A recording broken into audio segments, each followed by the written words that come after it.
पहाड़ों के जो उत्तराखंड के कुछ गांव हैं, जैसे नमस्ते पहाड़ भाई का गांव कंजानी, वो ऊपर से भी धंस रहा है, नीचे से भी धंस रहा है, बीच में उनका गांव है।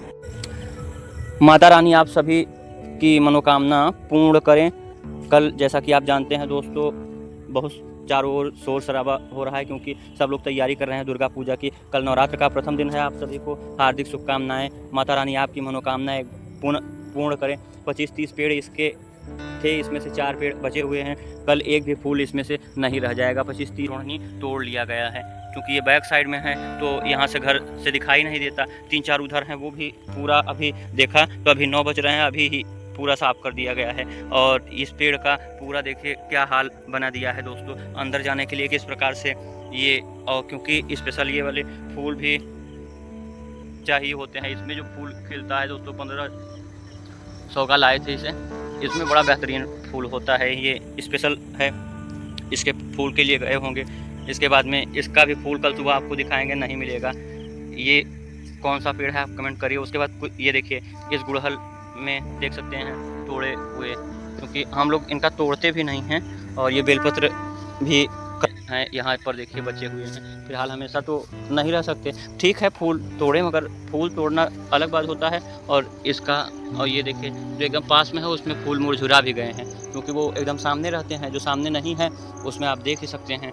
यह किसका फूल है आप कमेंट करके बताइए दोस्तों। हमें इतना अच्छा लगता है कि पूछिए मत। और एक पेड़ हर बारी से लाते हैं। केला आप देखिए कितना नवरात्र के पावन अवसर पर तैयार हो गया है। तो दोस्तों मेरा नाम है सत्य प्रकाश तिवारी, आप देख रहे हैं शिल्पा इलाहाबादी और एसपी सुपर क्लास। दोनों में अलग अलग टाइम पर ये ब्लॉग जाने वाला है। तो बहुत दिन बाद फिर से ब्लॉग ये बना रहे हैं, village blog and life of village people. तो आप कृपया करके अगर सब्सक्राइब कर देंगे, और हमारे जो मुहिम है, जो रोज़ एक ब्लॉग स्पेशल कैटेगरी में डालते हैं, क्योंकि आप जानते हैं पहाड़ों में भूस्खलन हो रहा है। भूस्खलन के साथ साथ पहाड़ों के जो उत्तराखंड के कुछ गांव हैं, जैसे नमस्ते पहाड़ भाई का गांव कंजानी, वो ऊपर से भी धंस रहा है, नीचे से भी धंस रहा है, बीच में उनका गांव है। नमस्ते पहाड़ भाई का जो गांव है कंजानी, वो गांव इस समय इतने खतरे में है जिसकी आप कल्पना नहीं कर सकते। वो तो उनके गांव के लोग ही बता सकते हैं कि वो नमस्ते पहाड़ भाई के गांव वाले इस समय डर के साए में जी रहे हैं, क्योंकि बड़े बड़े बोल्डर जो पहाड़ हैं के बोल्डर हैं, चूँकि ऊपर से भी पहाड़ धंस रहा है, नीचे से भी पहाड़ जो है वो धंस रहा है। तो पहाड़ के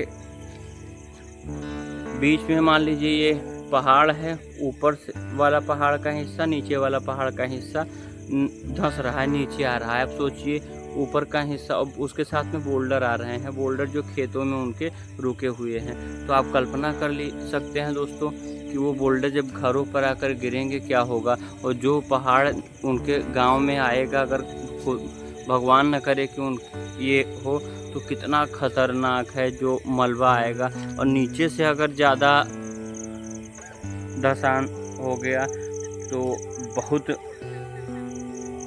हानि हो सकती है। इसके लिए जितने भी वहाँ के नेता अधिकारी हैं उनसे मैं प्रार्थना करता हूँ कि आप लोग जल्द से जल्द इस मैटर का संज्ञान लें, क्योंकि अगले साल भी बहुत दिक्कत हुई थी, इससे भी ज़्यादा दिक्कत हुई थी।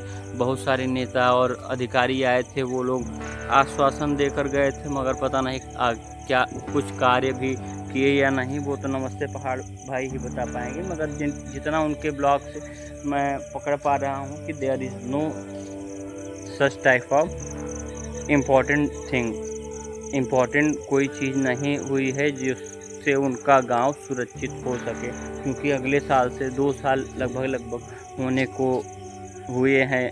ये घटना लगातार हो ही रही है और सबका गांव दोस्तों, मतलब अक्सर आप देखते होंगे लैंड स्लाइड होती है, भूस्खलन होता है, बादल फटनाएँ, क्लाउड बस्ट की घटनाएं उत्तराखंड या पहाड़ी एरिया में होती हैं। मगर कंजानी गांव की जो घटना है वो एक अलग घटना है। और यह घटना ये है कि ये सितंबर का महीना है, इसमें उतना बरसात नहीं होती है। फिलहाल इस बार तो सितंबर में भी उत्तराखंड में देहरादून में बादल फटा। चमोली की घटना भी आप लोगों ने देखा होगा, सहस्त्रधारा, उसके बाद में नेशनल हाईवे भी ब्लॉक हो गया। तो इतना बादल वहीं से बन रहे हैं पहाड़ों के अंदर ही।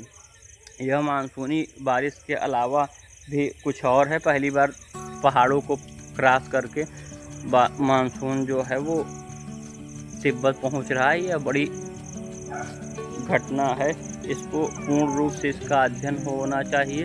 अब आते हैं फिर से नमस्ते पहाड़ आशुतोष नेगी भाई के गांव पर। धूप बहुत तगड़ी लगती है, मगर इस बार बरसात हो रही है और अब तो उतनी नहीं हो रही। एक हफ्ते से धूप भी लग रही है, मगर उतना खतरनाक धूप नहीं लग रही है जितना तगड़ी धूप लगती थी पहले। तो अगले साल हमने देखा था कि जो धूप जैसे लग रही थी तो उनके पहाड़ में से पानी जो पहाड़ सूखता था वो पानी हर जगहों से निकल रहा था और पहाड़ फट रहे थे। इस बार भी वही है, पानी निकल रहा है ऊपर। अगले साल नीचे धंसा था, इस साल ऊपर पहाड़ धंस रहा है। तो यह एक गांव का अस्तित्व ही संकट में धीरे धीरे आ रहा है। इसके लिए युद्ध स्तर पर जो हो सके वो प्रयास त्वरित करना चाहिए, क्योंकि लोग और से बड़ा तो कोई नहीं होता है ना। गांव में कौन रहता है? लोग ही तो रहते हैं, और लोग रहते हैं, बेजुबान जानवर रहते हैं, उनके मवेशी। तो आप समझ सकते हैं सभी लोगों पर कितना खतरा बना हुआ है। नमस्ते पहाड़ आशु भाई का जो गांव है वो इसमें पुनः खतरे में आ गया है, क्योंकि बड़े बड़े बोल्डर पहाड़ों से गिर रहे हैं।